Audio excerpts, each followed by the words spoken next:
Today we'll be reading Psalms 73 and 77 through 78. Surely God is good to Israel, to those who are pure in heart. But as for me, my feet had almost slipped.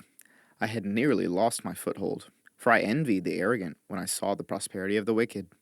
They have no struggles, their bodies are healthy and strong, they are free from common human burdens, they are not plagued by human ills. Therefore pride is their necklace. They clothe themselves with violence. From their callous hearts come iniquity. Their evil imaginations have no limits. They scoff and speak with malice. With arrogance they threaten oppression. Their mouths lay claim to heaven, and their tongues take possession of the earth. Therefore their people turn to them and drink up waters in abundance. They say, "How would God know? Does the Most High know anything?" This is what the wicked are like. Always free of care, they go on amassing wealth. Surely in vain I have kept my heart pure, and have washed my hands in innocence. All day long I have been afflicted, and every morning brings new punishments. If I had spoken out like that, I would have betrayed your children. When I tried to understand all this, it troubled me deeply, till I entered the sanctuary of God. Then I understood their final destiny. Surely you place them on slippery ground. You cast them down to ruin. How suddenly are they destroyed, completely swept away by terrors. They are like a dream when one awakes. When you arise, Lord, you will despise them as fantasies. When my heart was grieved and my spirit embittered, I was senseless and ignorant. I was a brute beast before you. Yet I am always with you. You hold me by my right hand. You guide me with your counsel, and afterward you will take me into glory. Whom have I in heaven but you? And earth has nothing I desire besides you.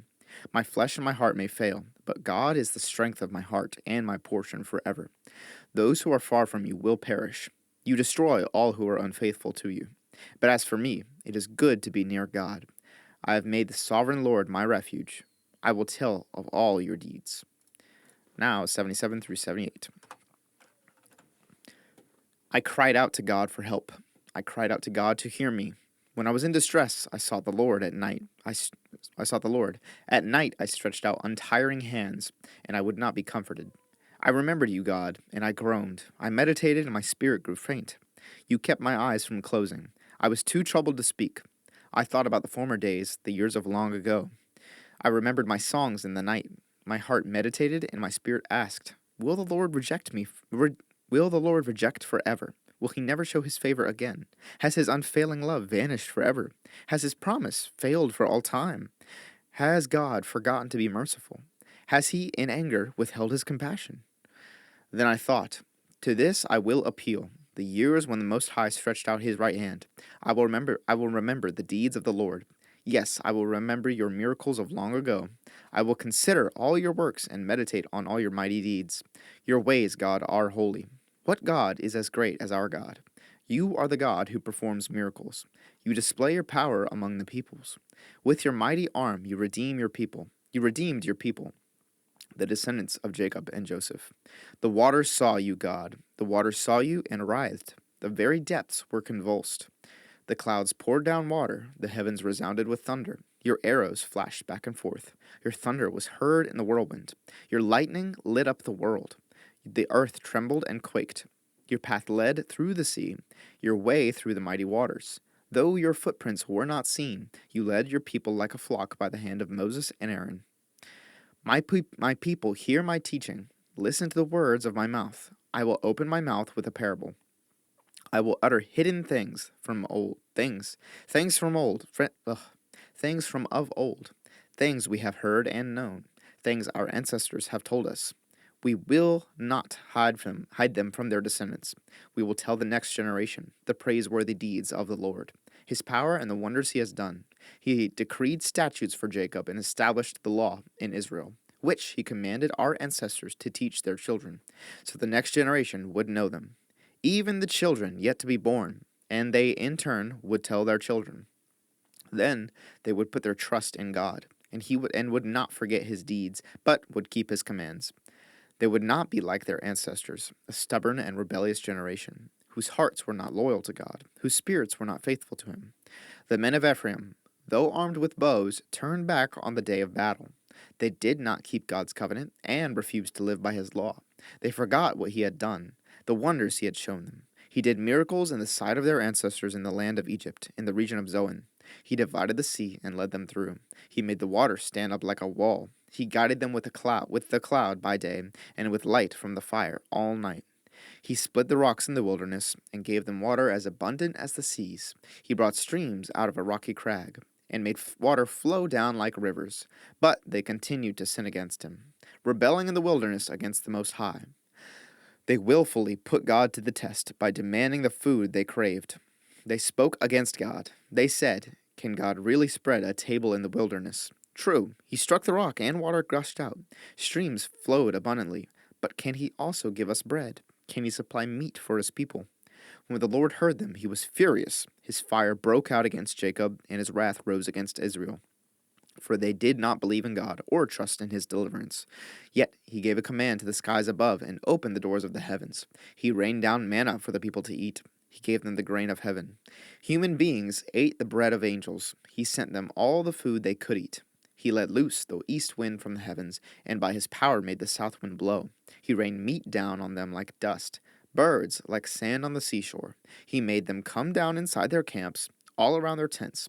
They ate till they were gorged. He had given them what they craved.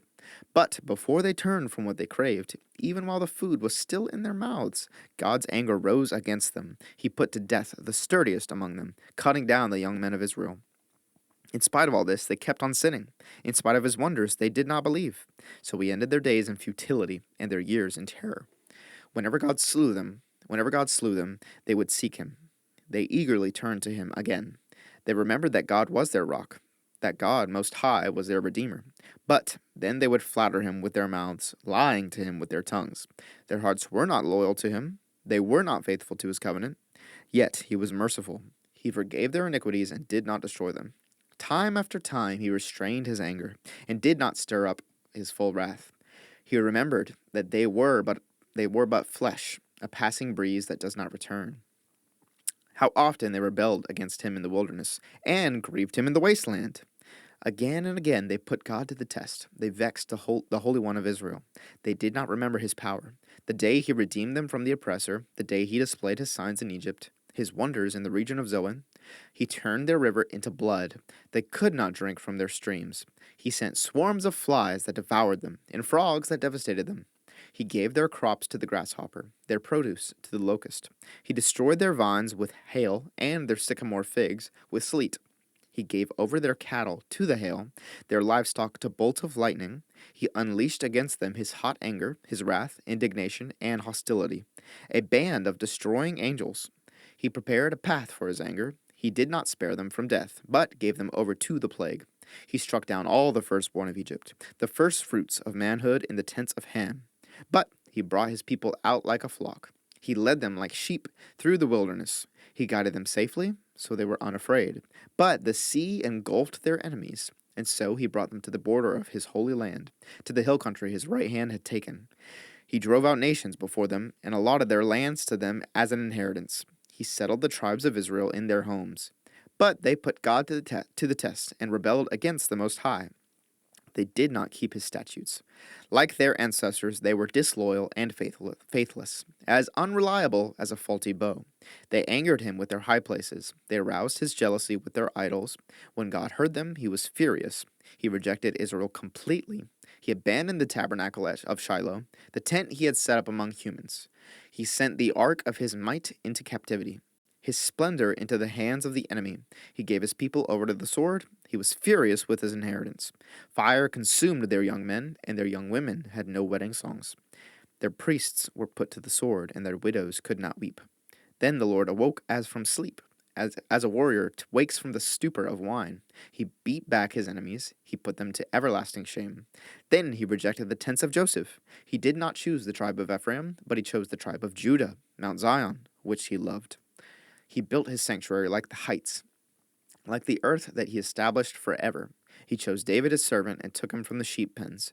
From tending the sheep he brought him to be the shepherd of his people Jacob, of Israel his inheritance. And David shepherded them with integrity of heart. With skillful hands he led them.